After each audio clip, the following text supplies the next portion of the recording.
பாபா ஓர் கருணாலயம்,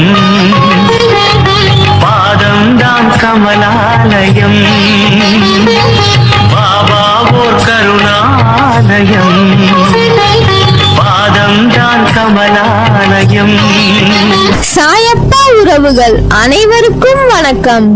சாயப்பா மேல் நம்பிக்கை வைத்து அவரை நினைத்துக் கொண்டிருக்கும் உங்கள் அனைவரின் வேண்டுதலையும் சாயப்பா நிறைவேற்றுவார். என்றும் சாயப்பாவின் அருள் உங்களுக்கு இருக்கும். நம் மனதிற்கு இதமான சாயப்பாவின் இன்றைய அருள்மொழியை கேட்போமா? அன்பு குழந்தையே, வாழ்க்கையில் நீ பயணிக்கின்ற தூரம் எவ்வளவு என்று பார்க்காதே. களைப்பு வந்துவிடும் அல்லது பெருமிதம் வந்துவிடும். தூரங்களில் நீ எவ்வளவு கற்று தேர்ந்துள்ளாய் என்பதை கவனி. நீ கற்றதை உன்னிடம் செயல்முறைப்படுத்துகிறாயா என்று யோசி. அந்த நடைமுறையில் நீ கடந்த பயணங்கள் உன்னை நேர்மறையில் மாற்றியதும், உனக்கு பக்குவத்தை ஏற்படுத்தின விஷயங்களில் உன் எண்ணங்களை வருங்காலத்தில் அதே பயின்ற பக்குவத்தில் நீ செயல்படுத்துவாயா என்று உன்னிடம் நீயே கேட்டுப்பார். இவற்றில் உனக்கு பதில் கிடைத்தால் நீ நிச்சயம் வெற்றி பயணத்தை நோக்கி நகர்கிறாய் என்று அர்த்தம். உன்னில் நான் இருக்கிறேன் என்பதை திடமாக நம்பு. நிச்சயம் உயர்த்தி வாழ வைப்பேன். நீ உன் உள்மனதில் வைத்து கதறுகின்ற விஷயம் எனக்கு தெரியாது என்று எப்படி நினைத்தாய்? நிச்சயம் அதிலிருந்து உனக்கு விடுதலை அளிப்பேன். எல்லோரும் வாழ்க்கையில் முன்னேற்றத்தை எளிதாய் பெறுவதில்லை.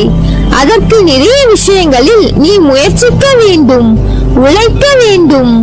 மற்றவர்களால் உன் உழைப்பும் நேர்மையும் தற்காலிகமாக உன்னை காயப்படுத்தும். ஆனால் ஒரு நாள் நிச்சயம் நீ கிரீடம் எழுதுவாய். வாழ்க்கையில் கஷ்டங்களை நினைத்து எவ்வளவு நாள் இப்படியே அவற்றிலேயே தேங்கி நிற்கப் போகிறாய்? அவற்றை விட்டுவிட்டு புத்துணர்வுடன் வாழு. செய்யும் காரியங்களை பிடித்து மகிழ்வோடு செய். அதற்கான பலன் உன்னை தேடி வரும். உன் கைப்பிடித்து உன் பாதையில் உன்னுடனே இருக்கிறேன். உன் கண்ணீர் என் கண்ணீர், உன் வலி என் வலி. நிச்சயம் சரி செய்வேன். நீ ஜெயமாக நிம்மதியுடன் வாழ்வாய். உன் அம்மாவாக அப்பாவாக என்றும் அரவணைப்பேன். உன்னை சுற்றி உள்ளவர்களை பற்றி, அவர்கள் உனக்கு தடையாக இருப்பதை பற்றி கவலைப்படுகிறாய். அழிந்து போகிற வாழ்க்கையில் அவர்கள் தன் மனம் போன போக்கில் தான் போவார்கள். ஏழை சொல் மேடை ஏறாது என்பது போல உன் வார்த்தைக்கு அவர்கள் கீழ்ப்படிய போவதில்லை. அதை விடுத்து உன் ஆன்மாவை சுத்தம் செய்து கொள்வதில் கவனம் செலுத்து. உன்னை சுற்றி இருக்கிற சூழல்கள் எல்லாம் மாற வேண்டும் என்று எதிர்பார்த்தால் முதலில் உன்னை மாற்றிக்கொள்ள வேண்டும். உனது விருப்பம் நியாயமானது என்று நினைக்கும் நீ அதற்கு தடை என்று ஏதேனும் வந்தால் என்ன செய்வது என்று நினைத்து தவிக்கிறாய். இந்த தவிப்பினால் உன் மனதில் சஞ்சலம் தோன்றிவிடுகிறது.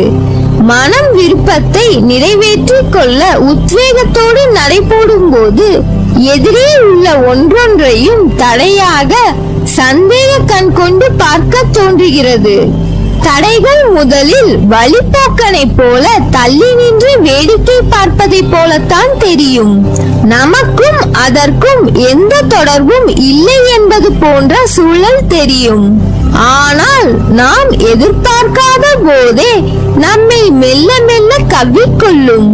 அப்போதுதான் நமக்கு உண்மையான போராட்டம் ஆரம்பிக்கும் என்பதை நீ உணர்ந்திருப்பதால் இவ்வாறு தடைகளை கிள்ளிவிட நினைக்கிறாய். குழந்தையே, கவலைகளை எல்லாம் தூர வைத்துவிட்டு எந்த சலனமும் இல்லாமல் சலனமற்ற சிந்தனையோடு எனது பாதங்களில் சரணடைந்து விடு. சகல துக்கங்களில் இருந்து விமோச்சனம் கிடைக்கும். தடைகள் நொறுங்கும். என் பார்வைக்கு மிஞ்சிய சக்தி ஏதாவது உண்டா? ஒரு மனிதனின் வாழ்வும் தாழ்வும், உயர்வும் மேன்மையும், வீழ்ச்சியும் மாட்சியும் அவனது நாவில் தான் குடியிருக்கின்றன. அந்த நாக்கிலிருந்து வரும் வார்த்தையை வைத்து அவர்களை எடை போடுகிறார்கள். ஒருவரிடம் நட்பு கொள்வதும் பகைமை கொள்வதும் உயர்வான மதிப்பை பெறுவதும் இகழ்ச்சி அடைவதும் கூட இந்த நாக்கினால் தான் வருகிறது. எனவேதான் ஒரு முறை பேசுவதற்கு முன்பு பல முறை யோசனை செய் என்றார்கள். எதை கொட்டினாலும் அள்ளிவிடலாம், வார்த்தையை கொட்டினால் அள்ள முடியாது. வில்லிலிருந்து சென்ற அம்பும் வாயிலிருந்து சென்ற சொல்லும் இலக்கை தாக்காமல் விடாது, அதை திரும்ப பெறவும் முடியாது. தீயினால் சுட்டாலும் புண்ணாகி ஆறிவிடும், நாக்கினால் சுட்டுவிட்டால் ஆறவே ஆறாது. சொல்லாத சொல்லுக்கு நீ முதலாளி, சொன்ன சொல் உனக்கு முதலாளி. இப்படி பல விஷயங்கள் சொல்லை பற்றி இருக்கின்றன. எனவே எதை பற்றி பேசுவதற்கு முன்பும் நிதானம் தேவை. நாம் பேசுவதற்கு மட்டும்தான் நிதானம் தேவை என்றில்லை, பிறர் பேசுவதையும் நிதானமாக கேட்க கற்றுக்கொள்ள வேண்டும். எல்லா சந்தர்ப்பங்களிலும் உன்னை அன்போடு அரவணைத்துக் கொண்டுதான் வருகிறேன். என் பிள்ளை, உனக்கு செய்ய வேண்டியதை தக்க சமயத்தில் நான் செய்வேன். சற்று பொறுமையாக இரு. என் மீது நம்பிக்கை இருக்கும் போது உனக்கான நியாயத்தை நான் செய்யாமல் போவேனா? நீ இழந்த அனைத்தையும் மீண்டும் பெறுவாய், அதற்கு நான் பொறுப்பு. நீ விரும்புவது தாமதமாவது உன் கர்ம வினையால். உன் சந்தோஷத்திற்காக உன் கர்ம வினைகளை தட்சணையாக நான் எடுத்துக்கொண்டு உனக்கு புண்ணியத்தை உண்டாக்கி கொண்டிருக்கிறேன். உன் கர்ம வினைகளை விரைந்து முடிக்கவே நானும் போராடி கொண்டிருக்கிறேன். அதுவரை நீ அமைதியாக இரு. நீ என்னிடம் வேண்டினால்தான் நான் செய்வேன் என்று அல்ல, உனக்கு எதை எப்பொழுது எப்படி செய்ய வேண்டும் என்று எனக்கு தெரியும். உனது ஆசைகள் எண்ணங்கள் அனைத்தும் கூடிய விரைவில் நிறைவேறும். எப்பொழுதும் யாரையும் சார்ந்திருக்காதே. உனது வாழ்க்கையில் இக்கட்டான நிலையில் எடுக்க வேண்டிய முடிவை நீயே முடிவு செய்.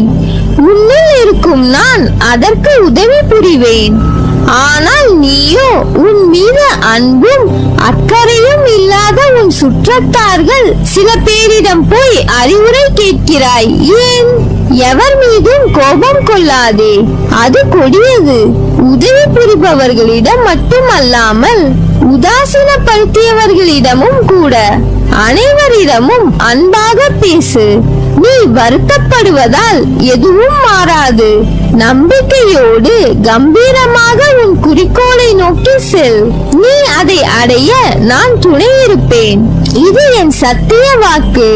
நான் உன் முன்னேதான் சென்று கொண்டிருக்கிறேன். உன் செயல்கள் அனைத்துமாக உன் சாயப்பா நான் இருப்பேன். நீ ஜெயமாக நல்ல ஆரோக்கியத்துடன் எல்லா செல்வ வளங்களையும் பெற்று மகிழ்ச்சியான வாழ்க்கையை பெறுவாய். நல்லதே நடக்கும். நீ என் பரிபூர்ண அருளும் ஆசீர்வாதமும் அன்பும்